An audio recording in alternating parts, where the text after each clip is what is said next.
Now I gotta admit, it isn't often that Jeff introduces a new skin to the game that fundamentally changes the way I look at a character. Of course there's something to be said for tall men wearing suits, but making the jump from hold it together to your daughter calls me daddy too is quite the feat. I mean, the last time they introduced a legendary Zenyatta skin to the game, we ended up with that monstrosity. It isn't enough that we got no story beats for Zen, he now also gets bodied by every DLC hero added to the game, and on top of that, they make us wait years for new cosmetics just to eventually deliver distilled disappointment. I start getting the feeling that somebody over at Blizzard really doesn't like the robot monk. But if I want to call myself a Zenyatta main, then obviously I can't just skip it, so there I go spending my hard-earned currency on an item that I didn't want in the first place. Contrary to that, Sigma is a character I never really played, now featuring a skin that I really want. The natural next step will be getting into the game and willingly forsake a decent chunk of my coins to purchase what is probably the best skin introduced since... Wait, why can't I just buy it? What do you mean I actually have to play the game to get it? Okay, fine, that's not a problem. In fact, I will do you one better. Just winning 9 games is way too easy, so why don't we make it a bit more exciting? Utilizing the vast experience of 1 hour of Sigma gameplay, I'm going to be victorious in 9 games of Overwatch, thusly earning the right to use that skin. That's right, my friends, I'm becoming a Sigma one-trick. Well, that was the idea anyway, but little did I know that Jeff had different plans for me. However, before we get into that, let's talk about what happened on our last episode. Is that My Hero OST overused yet? Nah. Having read numerous complaints in the forums about Genji being way too strong, I decided that I had to see it firsthand. Of course, Grandmasters would be able to make full use of Genji's newfound power, but whether or not he's actually overpowered would only be decided by a final test. Ultimately, I would be judge and jury, Dragon Blade in hand, to find out if any random support player, prominently myself, would be able to abuse Genji's buff to the extent described online. And while I was fully prepared to commit my life to the blade, one-tricking Genji in sheer disregard of my incompetence, I couldn't help but be led astray by any man's ultimate desire. A new cosmetic. I mean, let's be real here, considering I buy my golden weapons on the rule of cool, I don't think any of you should be surprised to hear that Sigma's new skin swiftly made me consider hard switching my main hero. But with only an hour of Sigma experience to my name, winning 9 games in 12 days on a role as important as the main tank one seems like a nigh-on impossibility. Now, some of you are probably going to say that the reason I never play Sigma is because he's an actually difficult character to play.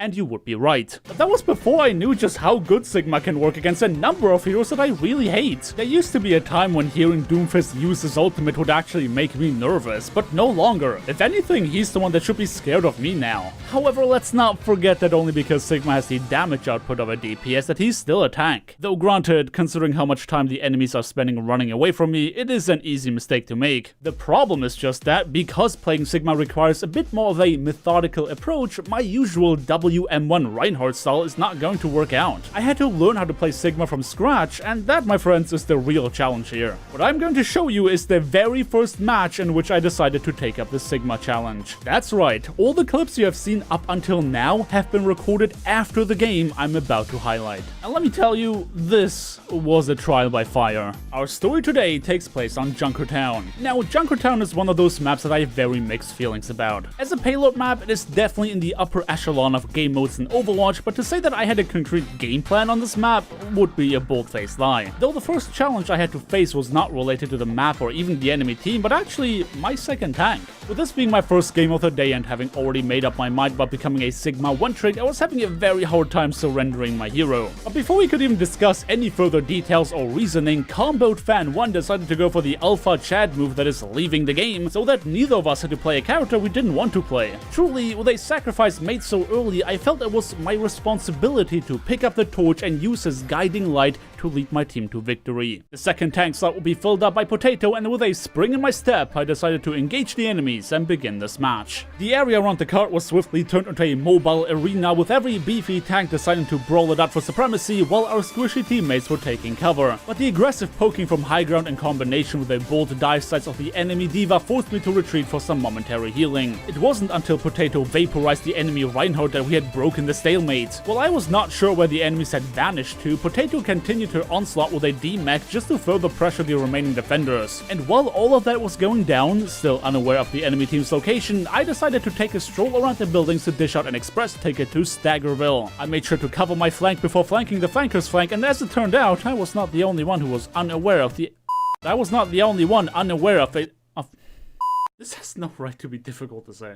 I made sure to cover my flank before flanking the flanker's flank, and as it turned out, I was not the only one unaware of other players' positioning. Unfortunately, I was not given more than a moment of celebration because by the time I reconnected with the card, I found myself with more hammers in my face than I was comfortable with. We may be down, but most assuredly not out, as Amanda kept harassing the enemies from the safety of a health pack. Not only did she stop them from reinforcing their defensive position, she even baited them into engaging her, and the DMAC that came as a result of that would grant us a window of opportunity to come back swinging. The scent of blood was in the water now, but to make sure we couldn't bite at our prey, the opposing Sombra dropped an EMP on us that connected with 5 members of our team. A nano-boosted Reinhardt was supposed to beat us into submission, but we tactically dispersed, not allowing him to land any hits. It is time to show these beginners how that combo is done, releasing an EMP of our own that gave me the courage to use my ultimate as well. As much as I was happy by connecting my ult with anybody at all, I hadn't factored in Bella's ability to hold down right-click. She can cancel my ultimate, but she can't cancel my ridiculous damage output, putting a swift end to Sombra's hacking spree. Sadly, I was not left with enough HP to successfully duel the opposing Ashe as well, earning myself a royal teabag. I can't say that I didn't deserve it, but still, I also didn't like it. If nothing else, I definitely didn't want my first game in the Sigma Challenge to end in a first point full hold. If I want to win 9 matches, heck, if I want to win this one match, then I have to get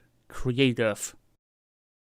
The enemies had reset our position once again, just that this time they were determined to keep us in the spawn. When an amplification matrix was not enough to strike us down, they decided to drop a diva bomb on top of us, but naturally that ultimate would be no match for the power of my barrier. When the defenders realized that none of these plays were enough to take us down, they began aggressively emptying the remainder of their ultimate bank until I was sick and tired of it. I used my gravitic flux to raise the knight up high, offering him up to the onslaught of my entire team. The cornerstone of their defensive lineup has been shattered, allowing us to finally move the card forward. At this point, it was obvious to us that their team stands and falls on the back of their Reinhardt, meaning that if we find a way to keep him on the respawn train, we'd put ourselves in a great position to win this match. With our game plan at the ready, Potato yeeted her ultimate into a perfectly timed EMP that would take out the main tank. Dedicating 2 ultimates to the elimination of one player may seem like overkill, but the result speaks for itself. We had finally been able to get past the gates after a successful first point capture. It may have taken a lot of time and effort to get here, but now that we've gotten this far, all we have to do is play our cards right and keep up the momentum.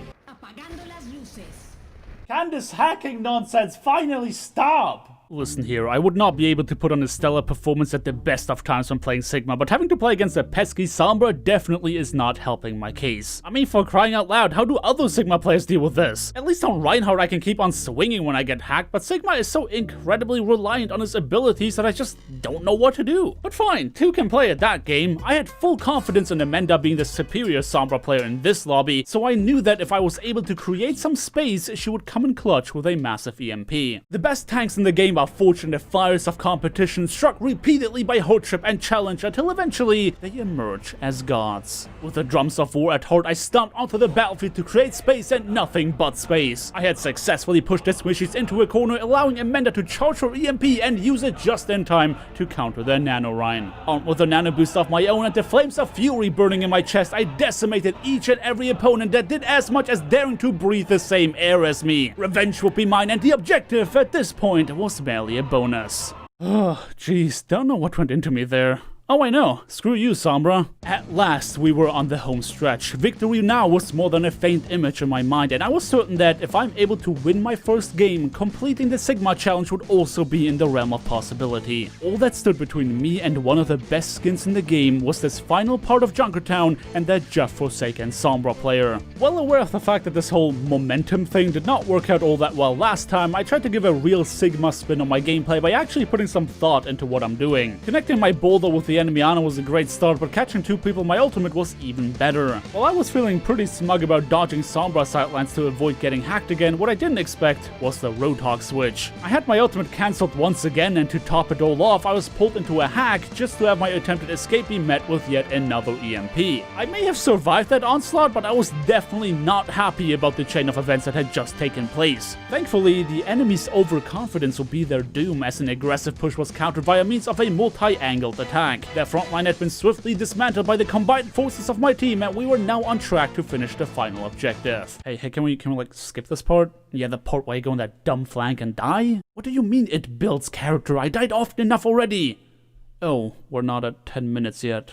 Well, that is awkward. Okay, so all you have to know is that I died, and we're back in spawn. To make sure it doesn't stay like that, Raze and I pushed up to defuse the enemy team's aggression and make sure they couldn't post up in front of our spawn room. With our team now regrouped, Potato tossed a Diva Bomb into another EMP that, while failing to get any eliminations, definitely bought us the space we needed to move in. The only thing that could destroy our hopes for victory would be indecisiveness, so I took it upon myself to lead the troops into battle and boosting their morale by cancelling the enemy Reinhardt's ultimate. While the time bank gave us a full sense of security, what followed was a literal minute-long back and forth on the card in which we have been trading blows with no side crystallizing as an obvious victor. Attackers and defenders alike have been exhausting their resources time and time again, but as much as the spear could not be shattered, the shield as well wouldn't budge. When the clock read 30 seconds until overtime, we all knew that this couldn't continue. In an attempt of ending this fight once and for all, Amanda boldly dashed into the enemies for the biggest EMP yet seen in this match. The enemies were now completely defenseless, and what the Diva Bomb could not eradicate would be cleaned up by a Deadeye. A wonderful combo that would guarantee Potato the play of the game, but to wrap this match up, we had to make the final incision. Finally, after a long match filled with hardship, we were about to engage in the very last team fight. And well, what can I say? Our will may be unbroken, but our bodies will be crushed under the combined power of 5 ultimate abilities. We kept fighting until the very end, but at last the defenders will come out victorious. And with that, they ended my Sigma legacy before it ever had a chance to begin. The end. Hey, thanks for suffering through another episode of me being incredibly bad at Overwatch. If you find yourself enjoying it, then do let me know by dropping me a like on your way out, consider subscribing if you want to see more, and to definitely hit that bell icon to not miss out on my next video. I hope you guys have a fantastic day, and until next time, peace.